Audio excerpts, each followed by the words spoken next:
അവന്റെ എന്നർത്ഥത്തിൽ ഹി രൂപത്തിൽ പടച്ചു. ആ ഹി ആരുടെ? അതിന്റെ പിന്നെ രൂപത്തിൽ എന്നാണോ അല്ലാഹുവിന്റെ രൂപത്തിൽ എന്നാണ്? അതിൽ ഉലമാഇന് അഭിപ്രായ വ്യത്യാസമുണ്ട്. മഹാനായ ഇബ്നു ഹജർ റളിയല്ലാഹു തആല അൻഹു ഫത്ഹുൽ ബാരിയിൽ പറഞ്ഞത് അദ്ദമീറു ലില്ലാഹ് അലാ സൂറത്തിഹി, അല്ലാഹുവിന്റെ വിശേഷണം, അല്ലാഹുവിന്റെ രൂപം എന്നല്ല, അല്ലാഹുവിന്റെ വിശേഷണത്തിലാണ് മനുഷ്യനെ പടച്ചതെന്ന്. അലാ സൂറത്തിഹി, അല്ലാഹുവിന്റെ വിശേഷണങ്ങൾ എങ്ങനെയാണ്? അല്ലാഹു തആലയുടെ സിഫത്താണ് ഇൽമ്, അള്ളാഹുവിന്റെ വിശേഷണമാണ് ജീവ്, അള്ളാഹുവിന്റെ വിശേഷണമാണ് കേൾവിയും കാഴ്ചശക്തിയും മറ്റൊരുപാട് കാരുണ്യം. ഇതെല്ലാം അള്ളാഹുവിന്റെ വിശേഷണങ്ങളാണ്. ഈ സ്വഭാവ ഗുണങ്ങൾ മനുഷ്യരിൽ അള്ളാഹു തആല വെച്ചു കൊടുത്തിരിക്കുകയാണ്. അങ്ങനെയാണ് പഠിച്ചത്. അത്ഭുതമല്ലേ? മറ്റൊരർത്ഥം പറഞ്ഞത് അള്ളാഹു തആല ഫർദുൻ, ഏകനാണ്. ഇങ്ങനെ മനുഷ്യനെ അല്ലാഹു തആല പടച്ചു. ഫർദുൻ ലാ ശബീഹ ല, മനുഷ്യനെ പോലോത്ത, അവനെ പോലോത്ത മറ്റൊരാളില്ലാത്ത രീതിയിൽ അല്ലാഹു പടച്ചു എന്ന് ഈ ഹദീസിന് അർത്ഥമുണ്ടെന്ന് ഉലമാ പറയാം. അതാ നമ്മൾ പറഞ്ഞ ആശയത്തിലേക്ക് വരുന്നത്.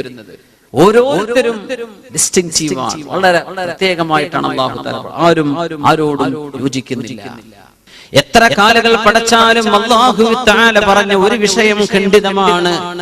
ولقد كرمنا بني آدم وحملناهم في البر والبحر ورزقناهم من الطيبات وفضلناهم على كثير ممن خلقنا تفضيلا. ولقد كرمنا بني آدم, ആദം അലൈഹിസ്സലാമിന്റെ മക്കളെ തീർച്ചയായും നാം ബഹുമാനിച്ചിട്ടുണ്ട്. അത് യുക്തിവാദി അല്ലാഹു ബഹുമാനിച്ചിട്ടുണ്ട്.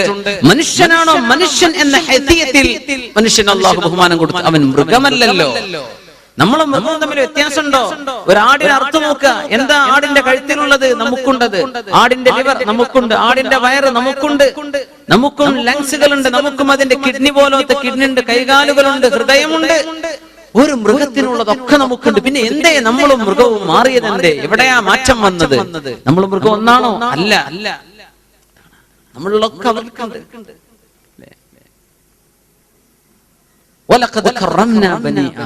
മനുഷ്യനെ നാം ബഹുമാനിച്ചിട്ടുണ്ട്, ആദരവ്. അതുകൊണ്ട് സെൽഫ് റെസ്പെക്ട് നമുക്ക് വേണം. നമ്മൾ മൃഗമായി പോകരുത്. അതാണ്, നമ്മൾ മൃഗമാവരുത്.